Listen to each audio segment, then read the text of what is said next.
18th century in Bengal. एक ऐसी family जिसने इतना पैसा कंट्रोल किया कि नवाब और मुगल भी उनके सामने झुकते थे। उनका नाम था जगत सेठ, the banker of the world. एक ऐसा बैंकर जिसके बिना मुगल सुल्तनत चल भी नहीं सकती थी और जिसके सपोर्ट के बिना ईस्ट इंडिया कंपनी इंडिया पे राज भी नहीं कर सकता था। जगत सेठ की कहानी शुरू होती है 1600s के बीच में। राजस्थान के नागपुर से एक जैन बानिया मर्चेंट हरिचंद शाह बंगाल आए। उन्होंने अपना पहला कारोबार शुरू किया बिहार के पटना में। पहले ट्रेडिंग, देन मनी लेंडिंग। फिर उनके बेटे मानिक चंद ने अपना बेस शिफ्ट किया आज के डेट के बांग्लादेश की ढाका में। तब इंडिया, बांग्लादेश और पाकिस्तान नाम का कोई अलग सा देश नहीं होता था, सिर्फ इंडिया होता था, एक अनपार्टीशन अनडिवाइडेड इंडिया। यहाँ उन्होंने मुग़ल सूबेदार मुर्शिद कुली खां की ट्रस्ट जीत लिया और बंगाल का फिनेंस एंड रेवेन्यू संभालने लगा। और इसी लॉयल्टी की वजह से मुग़ल एम्पायर फारूक सियार ने 1712 में उनको नागर सेठ उपाधि दिया। नागर सेठ मतलब the banker of the city. ये तो बस कहानी का शुरुआत थी। मानिक चंद के बाद उनका एडॉप्टेड चाइल्ड फतेह चंद ने अपना फैमिली बिजनेस संभाला। And do you know what who is Fateh Chand? Fateh Chand is जगत सेठ। लेकिन फतेह चंद से वो जगत सेठ बना कैसे? आइए मैं आपको वही कहानी बताने जा रहा हूँ। 1714 से 1744 तक उनका पैसा बंगाल में एक्सप्लोड कर गया। अब आप सोच रहे हो कि कितना ही एक्सप्लोड किया होगा। उस वक्त उनका नेटवर्थ था लगभग 8.3 लाख करोड़ रुपीस, यानी आज के डेट में लगभग $1 ट्रिलियन। $1 ट्रिलियन कितना होता है? तो अभी जो वर्ल्ड का रिचेस्ट पर्सन है वो है एलन मस्क। उसका नेटवर्थ है लगभग $420 बिलियन। तो उनसे भी 250% ज़्यादा पैसा था जगत सेठ के पास। एक आदमी के पास $1 ट्रिलियन। आप समझ सकते हो कितना ही ज़्यादा अमीर होगा वो। 1723 में मुग़ल एम्पायर मोहम्मद शाह ने उनको जगत सेठ टाइटल दिया, जिसका मतलब है the banker of the world. जगत सेठ ने सिर्फ एक बैंकिंग हाउस ही खड़ा नहीं किया था, उन्होंने पूरा इंडिया का एक फिनेंशियल सिस्टम क्रिएट कर दिया था। लेकिन $1 ट्रिलियन उसके पास आया कैसे? इतना ज़्यादा पैसा उसके पास आया कैसे? आइए मैं आपको बताता हूँ। उस टाइम वो पॉइंट मिन करते थे। वो मुगल्स को, बंगाल के नवाब्स को एंड जो ब्रिटिश ईस्ट इंडिया कंपनी है उनको लोन देते थे। वो नवाबों के साथ, मुगल्स के साथ डील करते थे। एंड जो हुंडी सिस्टम था उस टाइम, उस हुंडी सिस्टम का पूरा मोनोपोली था जगत सेठ के पास। अभी हुंडी सिस्टम होता कैसे? आइए मैं आपको समझाता हूँ।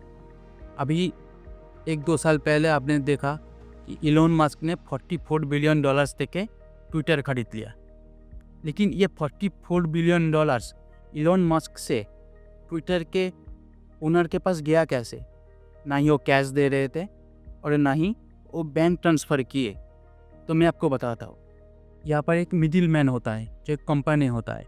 एलोन मस्क ने $44 बिलियन उस कंपनी को दिया एंड सेफली उस कंपनी ने वो पैसा ट्विटर के ओनर को दिया।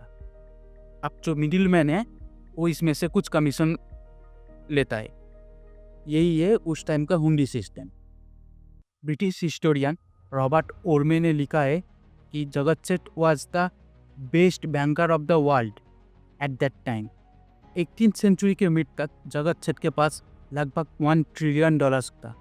उस time British East India company भी उनसे रेगुलर लोन लेते थे।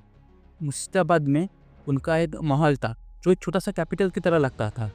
लोग कहते हैं बंगाल का असली नवाब तो जगत सेठ ही था। उस टाइम का जब बंगाल का नवाब था वो तो सिर्फ एक नॉमिनल रूलर था। अभी भी ऐसा कहा जाता है कि जगत सेठ के पास जो पैसा था ब्रिटिश ने सारी लूट नहीं कर पाया।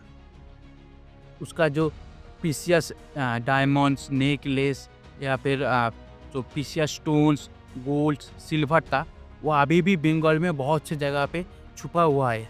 उस जगह किसी को नहीं पता है वो कहाँ है, कैसा है। 1744 में जगत सेठ के डेथ के बाद उसके पोते मेहताब चांद एंड उसके भाई स्वरूप चंद ने उसके एम्पायर को संभाला।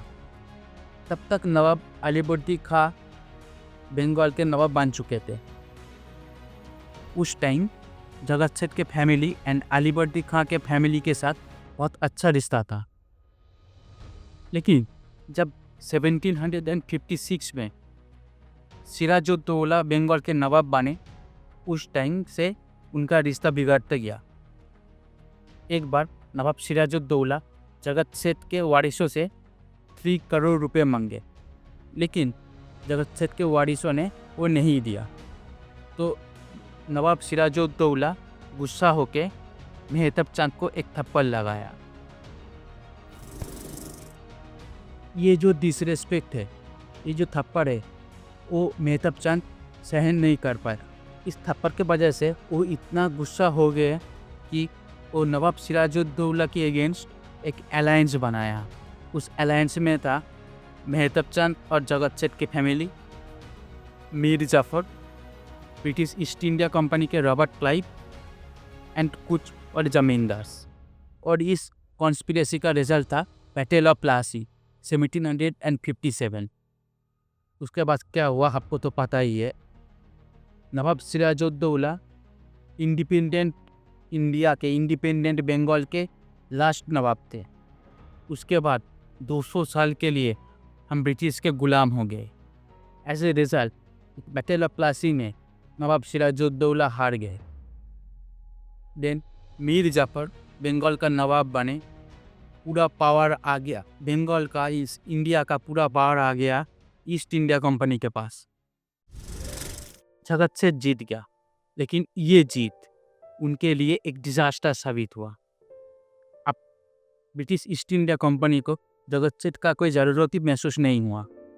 अब जगत सेठ ना कॉइन माइंटिंग कर पाते थे और ना रेवेन्यू हैंडलिंग, एंड जो हुंडी सिस्टम था उसका पूरा मोनोपोली भी जगत सेठ के पास से छीन लिया गया। उसका पूरा एम्पायर कोलैप्स हो गया।